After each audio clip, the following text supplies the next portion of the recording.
What's good, guys? We're back at it again with another video. As you see from the title, today we have a GG Jackson breakdown. This is also a recent North Carolina commit, so shout out to him for that. Congratulations. He also recently got bumped up in the rankings, so this is now the current number 6 player in the class of 2023. If you guys are familiar with him, 6'7", 6'8", power forward, about 210 out of South Carolina. About 2-3 weeks ago, go check it out on the channel. I came with the Team CP3 breakdown.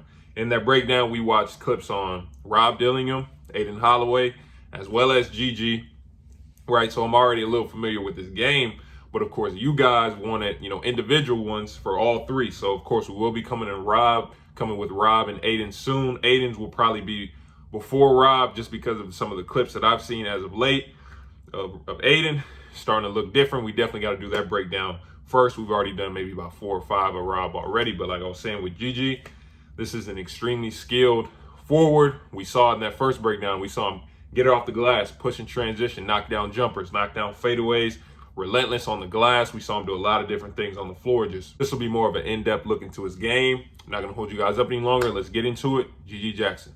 GG Jackson is an extremely skilled forward who can make plays all over the floor, including post turnaround fadeaways. He's also active on the offensive glass, coming all the way from the corner to get this rebound and great finish with the left. This is also a player who can stretch out defenses as he can hit the open three when given time and space. GG is also an excellent rim runner, consistently sprinting up the floor, which gets him a lot of easy buckets.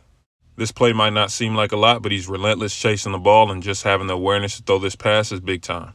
He's a double-double magnet. If you don't box him out, he will go get the rebound and will finish. Even though he's very skilled on the face-up, he also has great patience and footwork on the block.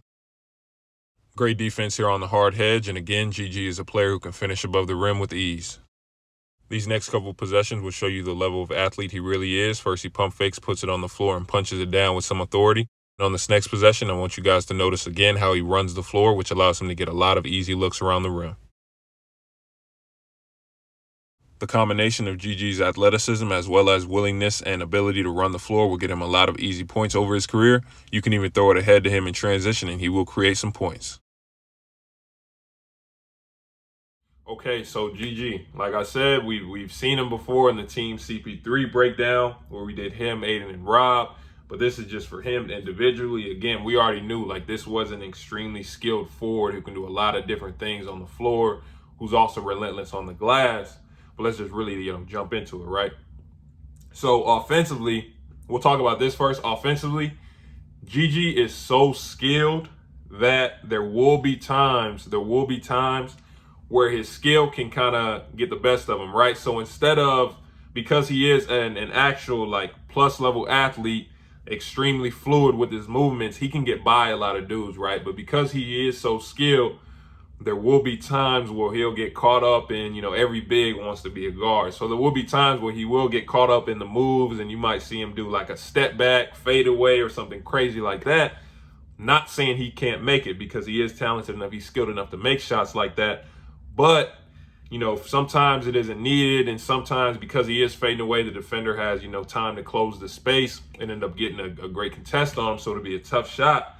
So right now, it's kind of, he has to find that balance between, okay, I can show some skill, but at the same time, I am dominant and can dominate in the paint, so he just has to find that balance. But, like I was saying, with him in the paint, on the block, we'll start on the block first, right? Even though, like I said, he is extremely skilled, he's also skilled on the block. So you guys saw, like, he has the footwork, he has hooks, he has patience. One of the hardest things to teach young bigs. I didn't learn this till maybe my sophomore, junior year of college, is pace, speed on the block. Because here's the thing, for most bigger players, we're not used to having the ball in our hands. So when the guard passes it to us on the block, in our head, we're thinking, oh yeah, we gotta make fast moves, we gotta do this, and that, when that's not the case. GG's taking his time. He gets on the block, okay, I tell all our bigs, look first, take your time before you even put it down, dribble. So he's taking his time. Okay, I can take my time. I got shoulder work, I got right hand and left hand around the rim. I can knock those down, I can make those hooks, and I can shoot post fadeaways. And I'm gonna let y'all know this now. I'm a big, right? And I've been playing for a while. I haven't seen, the only place where I see people make turnaround fadeaways consistently is in that 3-letter league. Like I played high level high school, I played D1, Played against high major D1. The only place where I've seen people consistently make that turnaround, and he's made it in a couple games now, is in that 3-letter league. So that's big time. Mid-range, he can knock that down when given time and space. Threes, he's also showing he can knock that down when given time and space. Again, like I was saying before, sometimes he might get caught in the rocket into it first instead of just catching it and shooting it. But at the same time, he's showing you that he can knock it down. Defensively, he's also extremely active, trying to get blocks. Again, he is a plus-level athlete, so he can block a lot of shots.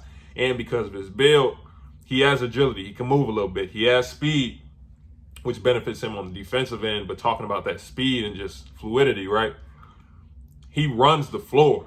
He runs the floor for bigs. Bigs, the easiest way to get a bucket is to run down the middle of the floor. Run down the middle of the floor consistently. You will get so many easy buckets, and he's figured that out from an early age because of his build. He's fast. So you saw when he takes off, there aren't many bigs that are keeping up with him. So he's getting a lot of easy layups. He's getting out in transition. He's dunking this, and that. Even when he is in transition, he's one of those players that you can throw it ahead to, and he will make a good play. He's fluid enough. He can Euro. He can spin and stay on balance that you can throw it ahead, and he still will finish some of these plays.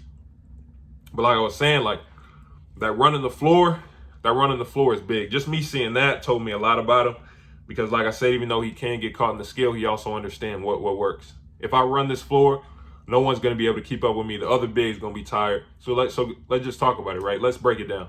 He runs the floor consistently. He gets a couple easy buckets. Guess what? The big that's guarding him is going to be tired. Okay, he scores a couple times on the block, just being patient. The big's definitely tired. So when I face him up off the block or I get a pick and pop in space, all of a sudden he's tired and I'm quick. So guess what? When I rip, I'm going by him and I have bounce, so I'm above the rim. He's also a vertical spacer. You can catch oops from all over. You saw somebody threw it from half. He extended far, crazy, dunked it down. So this is an extremely skilled forward, can do a lot of different things. Like I said, it's just going to be about finding that balance between showing some skill while also being the dominant player that I can be in the paint just because of the God-given ability that I have and my hustle that I have as well.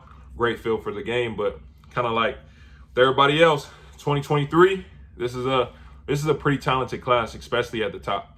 Like I said, he is number 6, so I can't wait to see what happens over these next couple months, see if there can be some movement in that top 10 and see, if dudes want to go up, see if dudes drop. We're going to see. Of course, I'm going to be coming with my top 10 for 2023 pretty soon because I have seen a good amount. We will watch a couple more players, a couple guys that you guys want to see. You can make sure you comment them down or DM them to me.